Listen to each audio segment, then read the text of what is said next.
Welcome, curious minds, to The Deep Dive, the show that really aims to give you that shortcut to being truly well-informed. Yeah, we dig through a whole stack of sources, research our own notes, and basically pull out the most important nuggets, the Yeah. key insights, all, tailored for you. And today, we're not just looking back at any old year. We're stepping into what really felt like a grand finale, a kind of world-spanning crescendo after centuries of human effort. Right. It wasn't really seen as a beginning, but more like a peak, a moment the world itself, across its biggest empires, kind of mistakenly thought was its final arrival. We are talking about the absolutely pivotal year 9 BC. It's a fascinating paradox, isn't it? A time where human power and order and control seem to reach their absolute height. Yeah, absolutely. But underneath all that sort of veneer of triumph, it was a world unknowingly poised, really, for a completely different kind of solution. So our mission today is to unpack that. We're pulling surprising facts, deep perspectives, especially from Chapter 6 of In the Fullness of Time, a year-by-year journey toward the Christ. That chapter, yeah, it's titled Setting the Stage. And it really gives us a powerful lens for looking at 9 BC. It really does. And what you are going to discover through this deep dive is how the obvious grandeur of Rome, the wild frontiers of Germania, those intricate, silk-draped courts in Han China, and even the ambitious stone-carved building projects down in Judea. Despite all their incredible human achievements, their relentless striving, they subtly, but pretty profoundly, revealed their limits. They were, basically setting the stage unknowingly for something eternal, something way beyond what human hands could build or control. Exactly. It's a journey through 4 really distinct but interconnected stories, each one a testament to humanity's biggest ambitions, and each one in its own way pointing toward a deeper need. A need for true peace and, well, true identity. So let's dive in. Let's do it. Let's start right in the heart of what Rome considered its golden age. Picture this. It's the final day of January, 9 BC. Okay. The Roman winter air, usually pretty crisp, biting maybe, felt almost gentle that morning. It was a chill that kind of woke the city up for ceremony. You could feel this anticipation humming through the streets. Imagine people moving through the city. Exactly. Cloaked figures, senators in their pristine white togas, everyday citizens, even foreign dignitaries, already moving, heading toward the Campus Martius. The field of Mars. Right. And their gaze, you have to imagine, drawn westward, towards something pretty extraordinary that had been 4 years in the making. Now, Rome, it already had tons of monuments, right? Temples, arches. Oh, absolutely. Imposing temples, triumphal arches celebrating victories, these huge obelisks dragged all the way from Egypt. The city was packed. So what made this one different? Well, on this specific day, one altar stood apart. Maybe not in sheer size, but definitely in its profound, almost spiritual significance for the empire. And that monument, that was the Ara Pacis Augustae, the altar of Augustan peace. That's the one. It must have gleamed, almost blindingly in that early light. Freshly carved marble, radiating this sense of newness, but also permanence. Commissioned way back, 13 BC. Yeah, by the Senate. And its purpose was deeply symbolic. It was meant to mark Augustus's big return after he'd secured this hard-won peace out in the western provinces, Hispania and Gaul.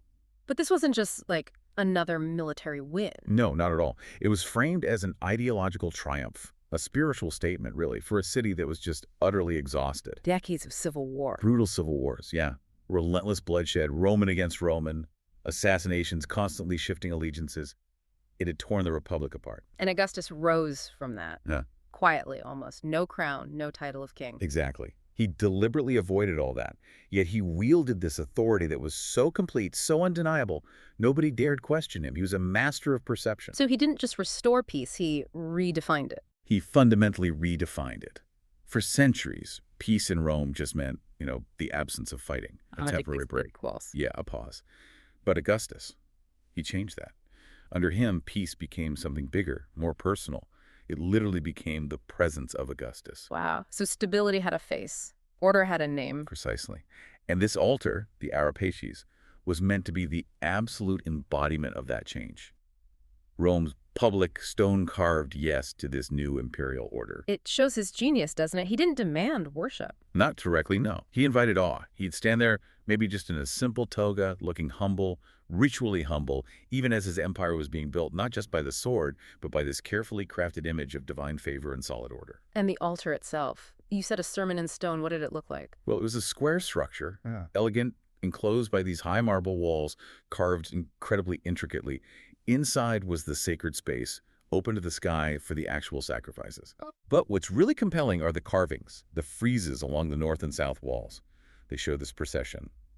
Senators, priests, members of the imperial family, Augustus himself, Livia Tiberius. All carved lifelike. Amazingly lifelike, yeah. Moving with this formal, almost solemn dignity towards the sacrifice. You see children holding hands, veiled women, important men, all moving with this calm purpose. So it's not just a picture, it's saying something. It's a powerful statement about continuity, unity, divine favor for the future. It implies his peaceful future under Augustus's steady hand. And there were symbolic panels, too. Oh, yes. On the west and east walls, on one side you have Roma, the city personified, sitting in what they call martial calm. She's on top of a pile of weapons, swords, shields. War is tamed, conquered, but she's still composed, majestic. We're subdued. Exactly. And then there's Tellus, the earth goddess. A powerful image of fertility, abundance. She's surrounded by swans, baskets overflowing with fruit, babies, gentle breezes. Like nature itself approves. It's as if nature and the empire struck a sacred deal, yeah. A divine blessing on this new age of peace and prosperity. And the dedication day itself, you said liturgical. Almost liturgical, yeah. Deeply reverential, more than just civic duty, it felt like. Like a coronation, but carved in stone.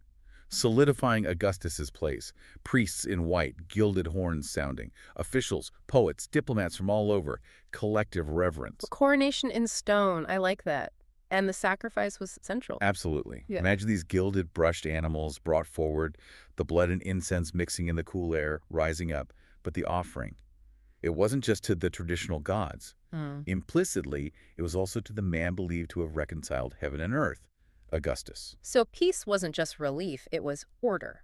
His order, worthy of worship. And on that day, it was worshipped, cementing this new reality, political and religious. Wow. And you mentioned its location was strategic, too, part of a bigger picture. Totally. The Ara Pacis wasn't just plopped down anywhere. It was part of this larger sacred map on the campus marshes. What else was there? To the north, you had the massive mausoleum of Augustus, his future tomb, linking this piece to his lasting legacy. And to the east, the horologium. The giant sundial obelisk from Egypt. Exactly. A massive solar clock. And this wasn't accidental. The whole space was designed as this profound architectural sermon. But a sermon? How so? The engineer was incredible. They aligned that massive Egyptian obelisk with such precision, knowing astronomy, that its shadow would fall precisely on the Ara Pacis on Augustus's birthday. No way. Seriously. Seriously, it was a declaration. Augustus hadn't just brought harmony to Rome, he'd brought harmony to the cosmos. Ordering time, taming death, subduing nature, restoring religion, like the heavens themselves acknowledged him. That's next-level propaganda, almost deification right there in the open. It's blurring the lines, absolutely. He wasn't officially called a god in Rome yet, but the whispers were there. Divi Filius, son of the divine that was already common out east. Where rulers were often seen as gods anyway. Right. And poets like Virgil were writing epics about him, elevating him.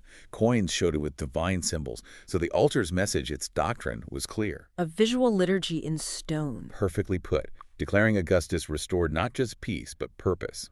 The empire was whole, stable, flourishing, thanks to one man's vision, power, and favor of the gods. But there's a but, isn't there? The quiet blindness. There's always a but, isn't there? Here's the quiet, almost tragic blindness in all that beautiful marble.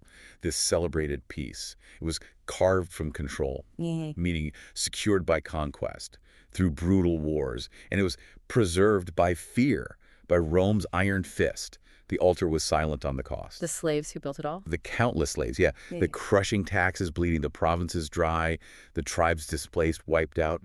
The altar, in its magnificent silence, fundamentally failed to imagine a peace that could come not by power but by sacrifice.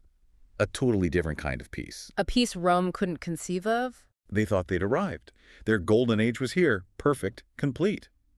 But as the larger story suggests, heaven watched with different eyes, because even as the marble gleamed, something vital was missing.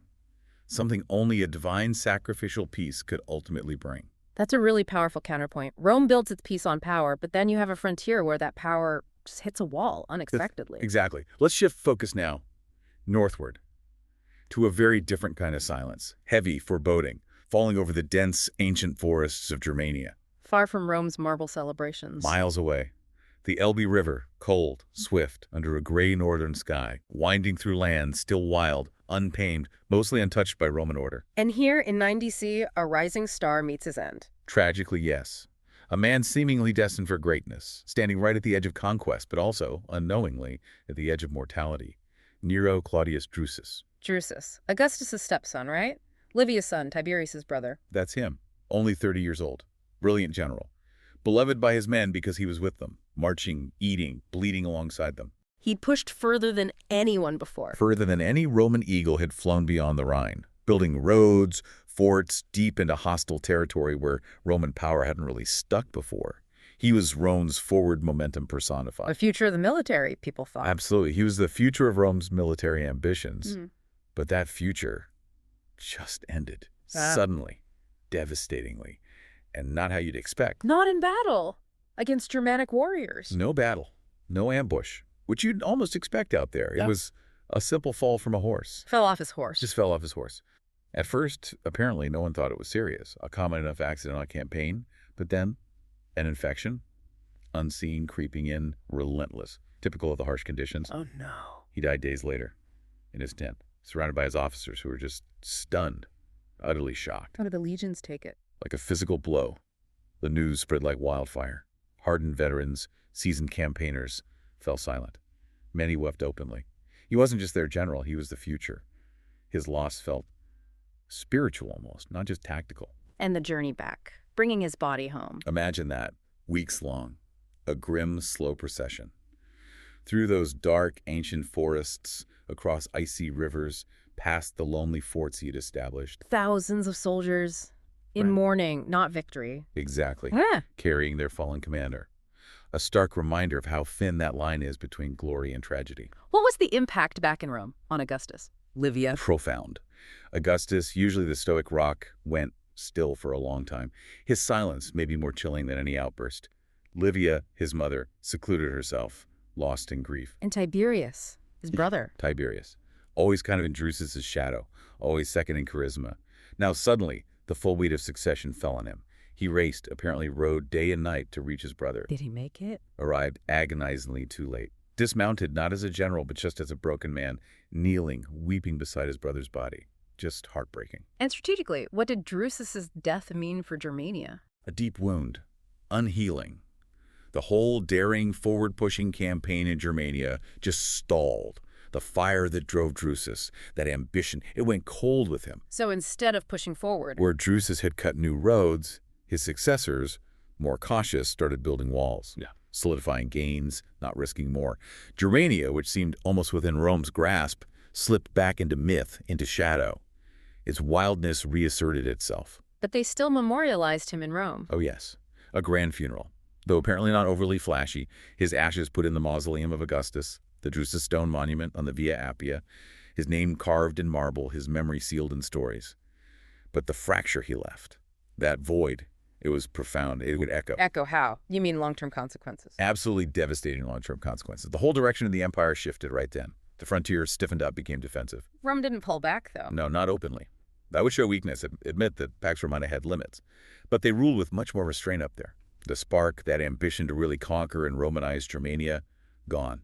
And this foreshadows Teutoburg Forest. Chillingly, yes. Think about Publius Quintilius Varus. He'd later take command. A man of rank, sure, but he didn't have Drusus's vision or his feel for the tribes. And Arminius. And crucially, Arminius rises. Roman-trained, spoke Latin, knew their tactics, but German to his core. He unites the tribes in a way Rome never saw coming. Leading to 89, 18 years later. Exactly 18 years after Drusus died. 3 entire Roman legions wiped out, swallowed whole in the Teutoburg Forest. A catastrophe that permanently scarred Rome, forever altered its imperial dreams. That disaster highlights the deep fracture Drusus's death left, a wound that festered unseen for years. So even though they didn't retreat, the frontier became uneasy. Deeply uneasy. The unquiet frontier. They kept fortifying it, yes. Forts strengthened, watchtowers raised, new roads, supply lines extended. But the strategy was now measured, defensive, cautious. Very different from Drusus. And the tribes? The tribes watched. They had seen the mighty Roman machine stumble when Drusus died unexpectedly. They watched with new eyes, calculating. Resentment simmering beneath the oaths and alliances Rome forced on them. A hairline fracture in the marble. That's a great way to put it. A seam, barely visible, like a hairline fracture in marble, had opened in that dream of total conquest. Drusus had led with presence, with intuition. His successors, they lacked that. They saw Germania as just wild land to be subdued, not a living people with their own history, their own will. And Vars hadn't learned that yet. Not yet. Still learning the terrain, didn't understand the tribes who smile by day but sharpen their swords by night. And Arminius, in the shadows, was watching, waiting. So Rome's peace is built on control. Its military hits a limit. What about an empire far away, one that looked peaceful but had its own problems? Right. Let's shift dramatically again, all the way east, across the vast expanse of the known world to the heart of the Han dynasty in China. Okay, 9 BC China. What's happening there? Well, outwardly, the Waning Palace, the magnificent center of power, projected this image of perfect serenity. Looks calm on the surface. Totally. Imagine the air in its huge courtyards filled with delicate music flutes, zithers, poetry being recited, graceful dancers in these incredible embroidered gowns. From a distance, the empire looked serene as its rituals, harmonious, dignified, eternal. But an illusion. Increasingly fragile, yeah. The emperor himself, Cheng of Han, was apparently wearied by ruling. He was more symbolic than truly sovereign by this point. He wore the robes, sat on the dragon throne, but he didn't really command. His authority was fading. So who was in charge? That's the key. The true pulse of power had shifted profoundly. It wasn't beating from the throne anymore. It was beating from behind the imperial curtains. Meaning? In the hands of the consort clans. Powerful families embedded in the court through strategic marriages close to the emperor and empress. And the most powerful clan in 9 BC? The Wang clan. Formidable, directly tied to Empress Zhao Fan, known for breathtaking beauty, yes, but also sharp strategic thinking. And her sister, Zhao Haid, an equally powerful consort. Her influence maybe even rivaled seasoned ministers. And this led to problems. Corruption, deep corruption of governance, yeah. Palace intrigue, whispers, backroom deals, not good merds. Confucian principles or the people's welfare started dictating decisions. Like what? Petitions from far-off provinces, intercepted, maybe just disappeared. Key appointments, rerouted to favorites regardless of merit. Investigations into wrongdoing, simply silenced, never saw the light of day. So the bureaucracy ground down. It slowed right down. The vast Han bureaucracy, once a model of efficiency, got bogged down by personal alliances, secret grudges, and just the unspoken threat of upsetting a powerful consort. Must have been a tense atmosphere in the court. Imagine it. Ministers learned to speak very carefully, to nod when they really wanted to object. Questioning a consort, even subtly, that risked instant accusation, maybe worse. So standing on principle was dangerous. Extremely. You risk ruin, erasure from public life. Some upright officials, totally disillusioned, just retired early or left the capital altogether, fled to quieter provinces. But the rituals continued. Sacrifices, ceremonies. Oh yeah, the outward forms were maintained meticulously. Sacrifices at the Temple of Heaven, ancestral offerings, the emperor appearing in full regalia. The backbone of cosmic order seemed intact. But underneath? Those watching closely, those who understood real governance, saw the hollowness beneath it. Big decisions delayed forever. Justice became uneven, often swayed by influence, not law. And the scholar class, usually the empire's moral compass, they grew hesitant, their voices muted by fear. And there was another big problem looming, the air crisis. A huge issue, hanging over the whole court. A deep crack in the dynasty's foundation. Emperor Cheng had no children after years of marriage. Not just personal, but a crisis for the dynasty. Absolutely. For a dynasty whose legitimacy was tied to the mandate of heaven, often shown through clear succession, this was critical. Rumors were flying. What kind of rumors? Dark ones. Whispers of manipulation, even infanticide. Poisoned rivals. Infants born to lesser concubines just vanishing. And the Zhao sisters were suspected. Widely believed, yes, that they ensured no threat to their power would ever arise. No son, no future empress, no daughter-in-law who could challenge them. The palace, outwardly beautiful, echoed with suspicion, fear, and this terrifying silence where children's laughter should have been. So it wasn't a violent collapse, but a quiet decay. Exactly. a gentle but profoundly dangerous decay. The provinces were mostly stable, the infrastructure held up, but cracks had formed in the center. The core was rotting. The very virtue, the integrity that built this great dynasty, was being strangled by vanity, favoritism, and fear.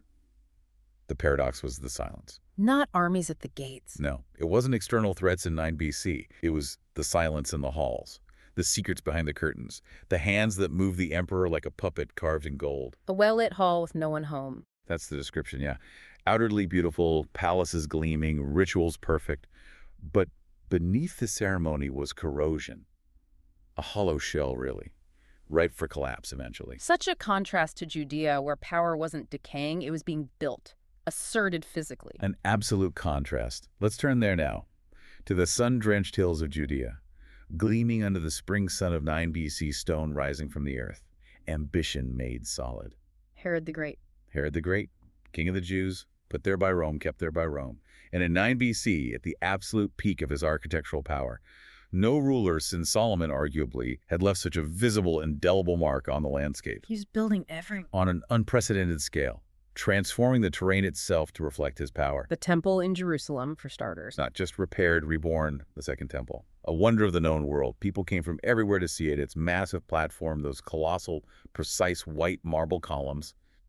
It was a spectacle. More than just a religious site. Oh, much more. It was an architectural declaration, a throne of relevance, a statement of Rome's favor, and crucially Herod's own legitimacy to his often skeptical Jewish subjects. It was the keystone of his image. And Caesarea Maritima, the port city. Incredible project. Transformed a little fishing village into a full-on Roman-style metropolis. Amphitheater, hippodrome, colonnaded streets, showing off Roman culture and power. And the harbor itself was an engineering marvel? The Sebastus Harbor, yeah. Built using revolutionary Roman hydraulic concrete. They could build massive structures underwater with this stuff. It turned a shallow coast into a major deepwater port rivaling Alexandria. Wow. Commerce carved into the coastline. That's it. Making Judea a hub, loyal to Rome, a gateway for the empire. And he built mountains too, Herodium. Literally. He transformed a bare summit into Herodium, an artificial mountain built right over a battlefield where he'd won a key victory. Cone. Yeah, distinctive cone shape, capped with towers, lavish bathhouses, gardens. It was a luxury retreat, but also a constant stark reminder Herod could make mountains move, a symbol of his power. And Masada, the fortress. Further south, overlooking the Dead Sea, almost mythical. Built on this isolated rock plateau, seemingly impregnable, towering walls, huge cisterns holding millions of gallons of water, palatial rooms carved right into the stone. His ultimate refuge. His last stand, yeah. A citadel in the sky, absolute security against any threat. And he rebuilt other cities too. Rebuilt Samaria, renamed it Sebast, honoring Augustus, his patron, Romanized it completely. Settled veterans there, built temples to Roman gods, stamping Roman influence visibly on the land. And his own palace in Jerusalem. Opulent complex in the upper city. Luxury, but also defense. High walls and 3 massive watchtowers named after people important to him. Dries L, Mariam, Hippicus. Right. His brother, his murdered wife, his friend. It was as much tribute as theater. Cementing his legacy, even his personal tragedies right there in stone. A constant reminder of his power. So all this building, incredible scale. But the question lingers.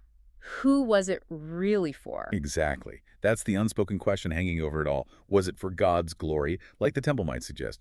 Was it for the honor of Rome, whose favor he desperately needed? Or just for Herod himself? His immortality? It feels like that, doesn't it? Every massive stone block, every gleaming column seems to shout, I was here, I ruled, I mattered. But there was strain underneath. Palpable strain, yeah. His power hung by a thread Rome's favor. One wrong move, it could all vanish. His grandeur masked deep suspicion, violent paranoia, both in his court and among the people. And the temple, however grand. It glittered, yes, but it did not restore the voice of the prophets to a land that longed for divine guidance. It was magnificent, beautiful, but quiet in a way that left this profound spiritual emptiness. Wow. It's amazing, his sheer will. But even that couldn't fill the void. So how do these 4 stories, Rome's marble peace, Germania's broken frontier, China's quiet decay, Judea's strained grandeur, how do they all tie together, that core paradox? That's exactly it. That's the central insight from digging into 9 BC. As we've seen, the year felt like a peak, a crescendo, a moment the world mistook for a rival. Right. Power looked permanent, empires wore marble crowns, rule was ritualized. But beneath it all, something trembled. This world was absolutely overflowing, with ambition, architecture, alliances, altars, bureaucracy, systems that seemed like they'd last forever. Emperors, armies, temples, treaties, philosophies, wealth, structures. It had it all. And yet, this incredibly full world also carried within it undeniable, irreparable limits. Okay, let's break down those limits. Rome first, the painted piece. Right. Declared eternal, carved in marble. But it wasn't built without brutal war, without subjugating millions. It had no real place for the oppressed, the conquered voices. Yeah. It was always fragile, one assassination, one bad harvest, one succession crisis away from falling apart. Augustus couldn't stop death or sorrow. Not even in his own family, let alone the empire. His altar stood firm, a monument to stability. But the world it praised trembled with the instability inherent in all human systems. Control was ultimately an illusion.